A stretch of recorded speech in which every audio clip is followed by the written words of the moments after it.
Bismillahirrahmanirrahim and Assalamu alaikum. This is Sumbul Yusuf Ali, roll number 1, EP 1770149. Today, my topic of presentation is sleep apnea, which is sleep disorder. Moving towards the objectives that we are going to cover in this presentation.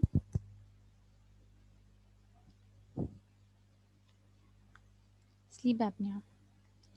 Now, first we have to know that what is sleep apnea. So, sleep apnea is a serious neurologic sleep disorder which is characterized by many episodes of cessation of breathing, which normally happen during sleep.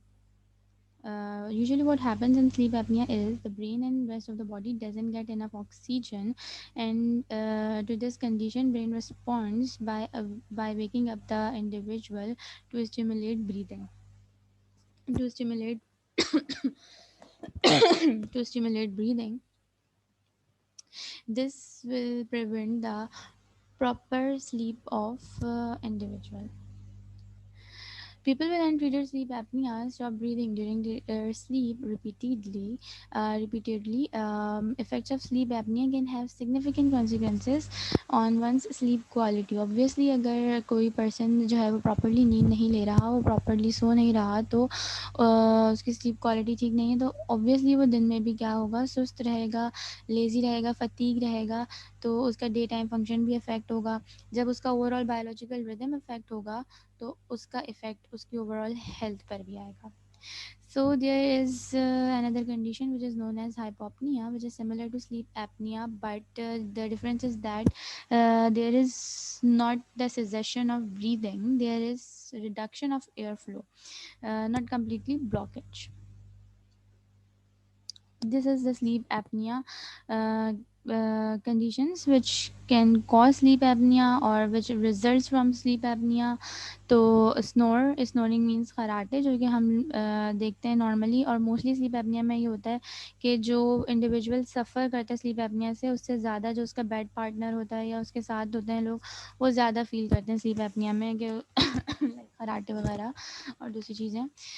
Fatigue feel करता है day time पे, जो है वो sleepiness होता है, मतलब नींद आती है, कंसंट्रेशन नहीं उसकी होती थी कि वो कंसंट्रेशन से कोई काम नहीं कर पाता, इंटेलेक्चुअल डिक्लाइन हो जाता है, obesity, diabetes mellitus, respiratory disorder, heart diseases और इसके अलावा हाइपरटेंशन, ये सारे स्लीप एपनिया के कॉजेज़ हैं और स्लीप एपनिया की वजह से ये सब सामने आ सकते हैं. Now we have types of sleep apnea. There we have two types of sleep apnea. One is obstructive sleep apnea and the other one is central sleep apnea. Obstructive sleep apnea is the most common type of sleep apnea among these two, which is caused by the blockage of airways. Basically, diaphragm and chest muscles work hardly. They have to exert higher pressure to open the airways to open the Airways. ठीक है, basically इसमें होता यह है कि हमारे जो soft tissues होते हैं या स्मूथ मसल्स होते हैं, which are present in the surrounding of throat, they exert pressure on throat and causes the blockage of throat, that is our airway or the air passage, leading to the breathing difficulty during sleep. ठीक है, reduce oxygen का flow हो जाता है दूसरे organs में भी, और फिर इसकी वजह से पूरी बॉडी इफेक्ट होती है. सेंट्रल स्लीप एपनिया जो है, इसके अंदर फ़र्क बस इतना है कि there is no blockage, but due to instability of respiratory control center which is present in the brain fail to signal the muscles to stimulate breathing. इस डायग्राम के अंदर दोनों का डिफरेंशिएट क्लियरली नज़र आ रहा है कि ये हमारे पास जो ऑब्स्ट्रक्टिव स्लीप एपनिया, जिसके अंदर ब्लॉकेज नज़र आ रही है क्लियरली, एयरवे थ्रोट की तरफ ब्लॉकेज है, जिसकी वजह से जो है वो ब्रीदिंग प्रॉब्लम आएगी और लाउड स्नोरिंग भी सुनाई देगी. जबकि दूसरी जो हमारे पास है सेंट्रल स्लीप एपनिया की, उसमें there is no blockage, but brain जो है वो doesn't signal the muscles to breathe, does not typically cause snoring, और इसके अंदर कोई टिपिकली स्नोरिंग भी नहीं होती है. उसके बाद फिर हमारे पास है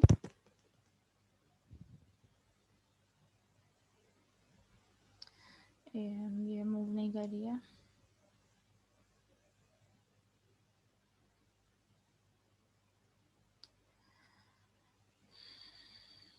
उसके बाद फिर हमारे पास आते हैं risk of untreated sleep apnea. तो these are the risk which could which could arise due to untreated sleep apnea causes.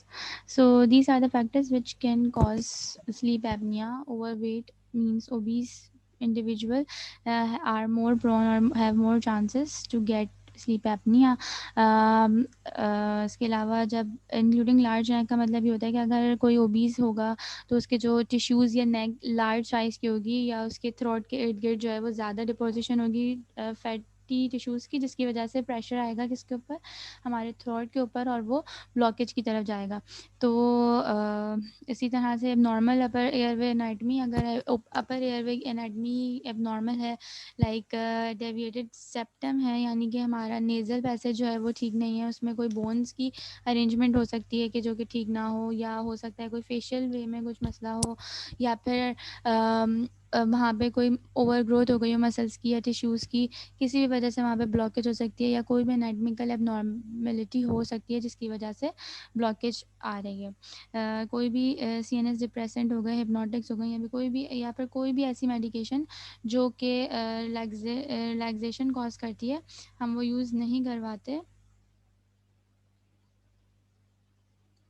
वो हम यूज़ नहीं कर सकते, क्योंकि ऑलरेडी स्लीप के दौरान मसल्स हमारे रिलैक्स होते हैं, तो वो जो है वो मज़ीद वर्स कर देगा कंडीशन को और ज़्यादा ब्लॉकेज की तरफ लेके जाएगा। Ageing, sleeping on the back, RAM dream sleeping और स्मोकिंग है। इसके बाद फिर हमारे पास आते हैं symptoms. Most common loud and chronic snoring है, ज़ोर ज़ोर के खराटे, नॉक्ट्यूरिया, ब्रूजिज्म, ये सारे इसके सिम्टम्स हैं। रात में पसीना आना, सुबह में सर में दर्द होना, नॉक्टर्नल हार्ट बर्न, और अक्सर रात को बार बार आँख खुल जाना, इंसोम्निया हो गया, और फिर दिन के टाइम में बहुत शदीद नींद आना, दांतों का जो है वो बजना, यानी ब्रूजिज्म कहलाता है। इसके अलावा उठने पे देखें तो ड्राई माउथ एंड थ्रोट मिले, ठीक है, और हार्ट रेट का बढ़ना। इसके अलावा हमारे पास फिर आते हैं डायग्नोसिस। तो इसकी डायग्नोसिस एज सच इस तरह नहीं होती कि कोई हम केमिकल टेस्टिंग परफॉर्म करेंगे लैब के अंदर, लाइक सीबीसी वगैरह, but there are some test which we have to perform to for the diagnosis, for the purpose of diagnosing sleep apnea. Yes, तो ये कुछ टेस्ट हैं जो यहाँ पे लिखे हुए हैं, जिनमें से मोस्ट कॉमनली हम परफॉर्म करते हैं polysomnography, which is performed in sleep lab under the supervision of trained technologist और द फिजिशियन, जो कि चेक करता है, और इसके अंदर हम ब्लीड पूरा जो है वो हमारा ब्लड फ्लो पैटर्न देखते हैं, एयर फ्लो पैटर्न देखते हैं, ब्लड सेचुरेशन देखते हैं ऑक्सीजन की। इसके अंदर हम बहुत सारी चीज़ें जो है वो चेक करते हैं, electrical activity of brain, eye movement, each and everything जो हमारे लिए इस एस्पेक्ट से इंपॉर्टेंट है वो हम इसके अंदर ऑब्ज़र्व करते हैं, और फिर जब स्टडी हमारी एंड होती है तो फिर हम उसकी बेसिस पे टैली करके हम बताते हैं, डायग्नोज करते हैं सिवियरिटी ऑफ डिज़ीज़ के, either it is mild, severe और मॉडरेट, और फिर उसके हिसाब से ट्रीटमेंट चलता है। ट्रीटमेंट एंड मैनेजमेंट जो है वो डिपेंड करता है सिवियरिटी ऑफ कंडीशन के ऊपर, क्या है वो माइल्ड है, मॉडरेट है, या वो है सिवियर है। तो first we consider mild to moderate case.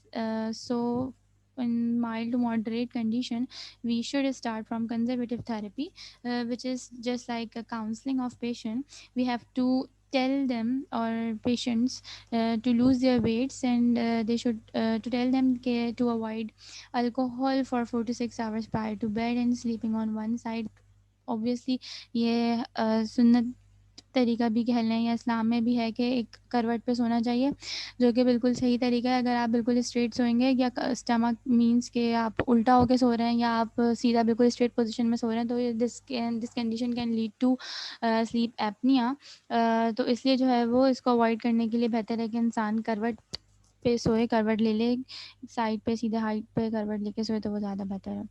ये माइल्ड केसेस के लिए। अगर कंजर्वेटिव थेरेपी काफ़ी नहीं होती, then we move towards mechanical therapy, in which we use CPAP, BiPAP and oral appliances.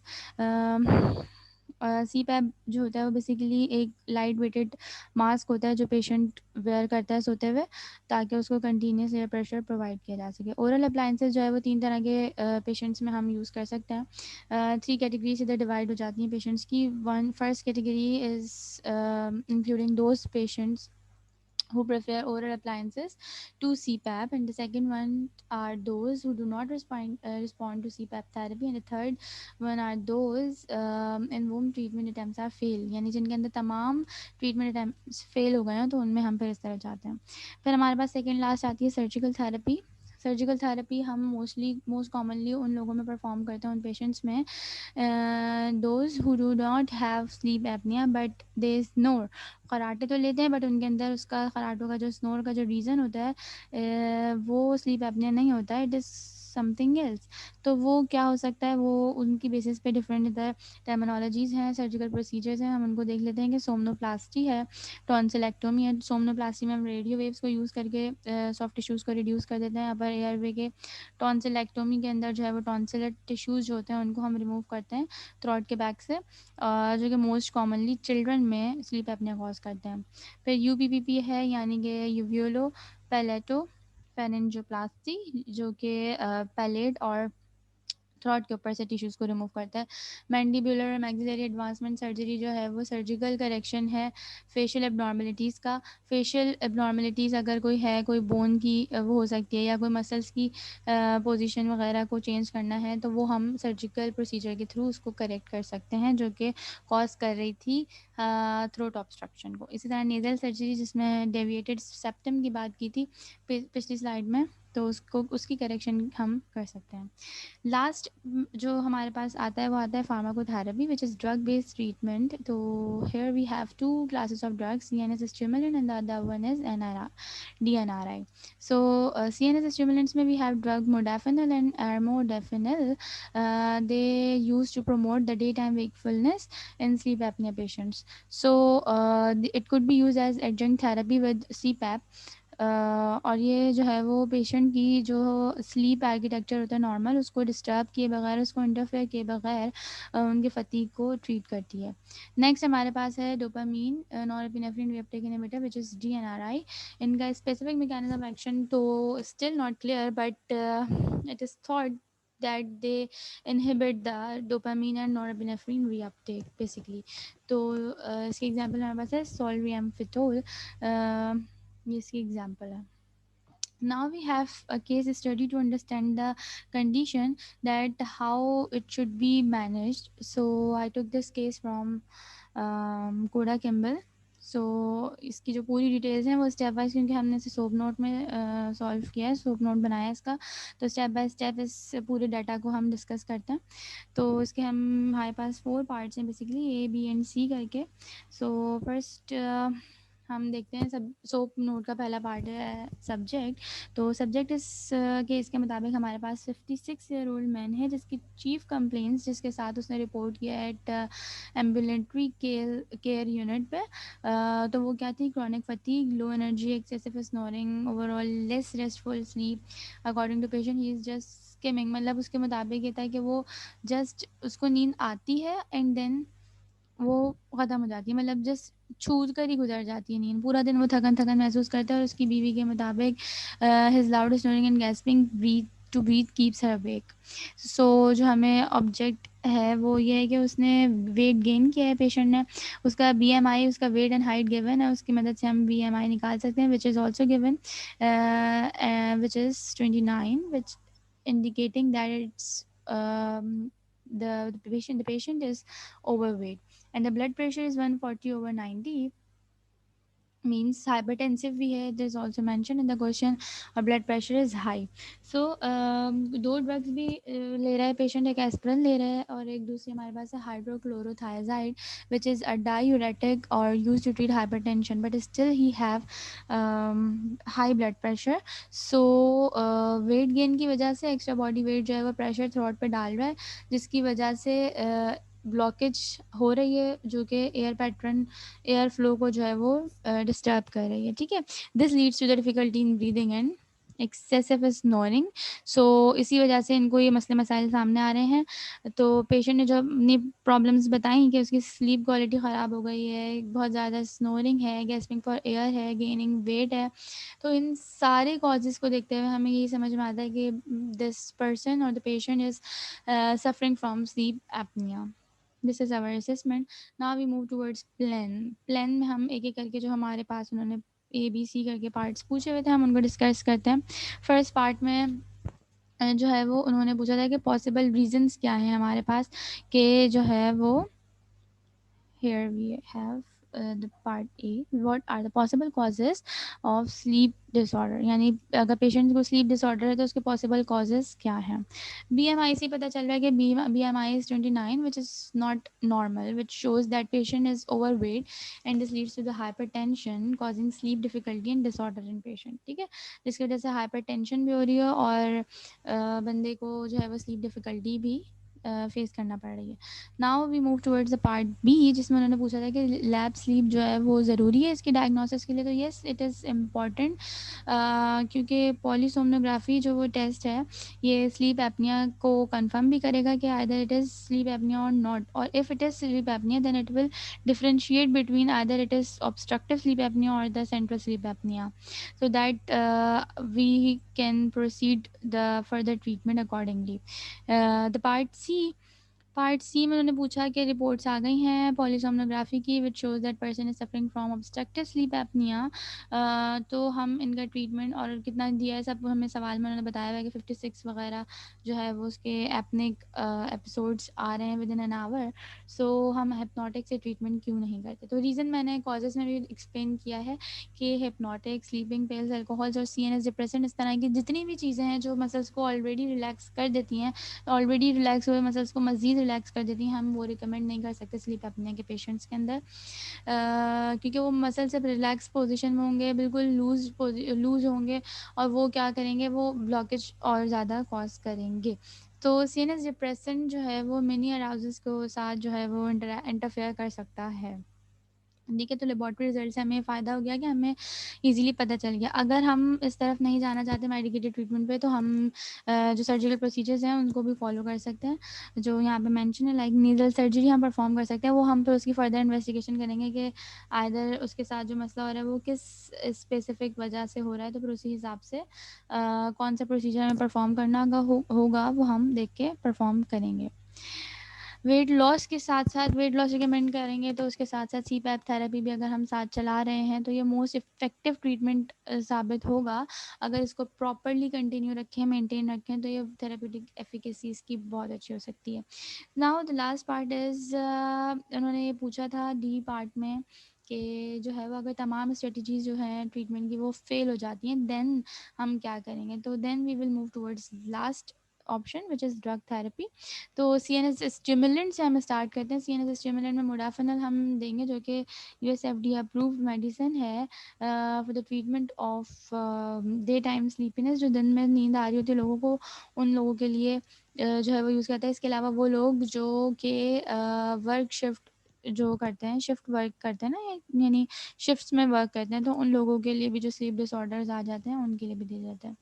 Basically ये एक बेस्ट एडजंक्ट थेरेपी साबित हो सकती है CPAP के साथ at the dosages of 200 to 400 milligrams in the morning. Other options are also there, so हम उन ऑप्शंस को भी कंसिडर कर लेते हैं। जो मेडिसिन उन्होंने बताई हुई हैं जो कि हम यूज़ कर सकते हैं, बट ये मेडिसिन जो दर नाम है दे are successful but in small numbers of patients with sleep apnea, not the large number of patients. So हम इनकी तरफ डायरेक्टली मूव नहीं कर सकते। एपनिक एपिसोड्स में रिड्यूस हो जाना it's good but it's statistically good but not clinically हमें बहुत सारे और दूसरी कंडीशंस को भी देखना पड़ता है। बाकी एंटी डिप्रेसेंट्स भी इसके अंदर बहुत ज़्यादा हेल्पफुल सबसे ज़्यादा नज़र आती हैं, because they can increase the upper airway patency during sleep. Thank you. This is my topic. Thank you for listening. Jazakallah.